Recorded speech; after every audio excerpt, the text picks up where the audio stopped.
Para dewan juri yang terkasih, perkenalkan, nama saya Samantha Lingkap Kurniawan dari SMP Katolik Santo Stanislaus I yang akan membawakan aspirasi orasi yang berjudul Peran Generasi Muda Menuju Indonesia Maju. Pemilihan presiden telah berlalu dan saat ini saya sedang tergelitik dengan isu yang sering muncul tentang adanya perpecahan, terutama ketika situasi politik sedang menghangat sebagai dampak adanya pemilu yang telah diadakan.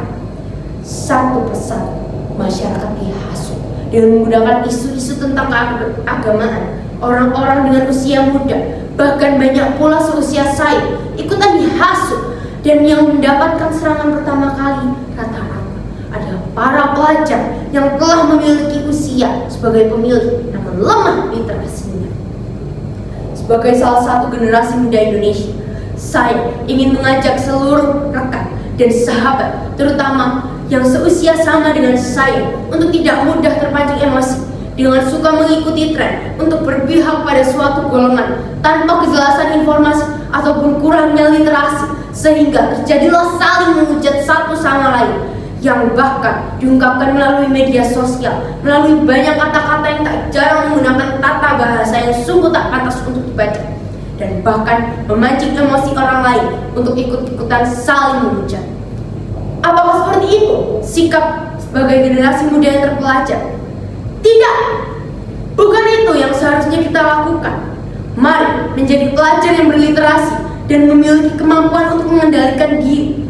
Karena salah satu hal penting yang harus disadari adalah kita ini tinggal di Indonesia, di mana keanekaragaman di bawah naungan Bhinneka Tunggal Ika yang tertulis di kaki burung Garuda, lambang negara, menjadi acuan yang fundamental sebagai dasar bahwa harus bersatu di tengah keanekaragaman yang dimiliki.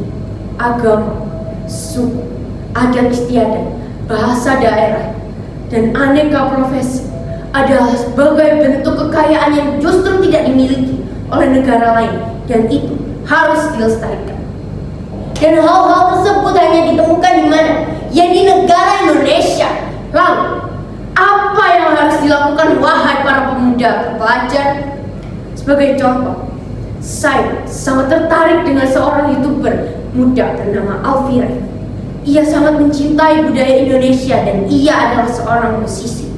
Ia bermain alat musik bermacam-macam dan juga mengajak para penyanyi dan para seniman untuk berkolaborasi dengannya untuk mengisi kontennya dengan nyanyian lagu-lagu daerah, termasuk lagunya yang berjudul Wonderland Indonesia.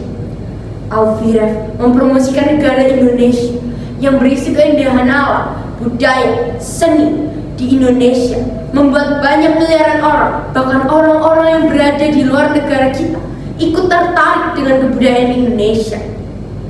Seperti Alfira lah, salah satu pemuda yang patut dicontoh.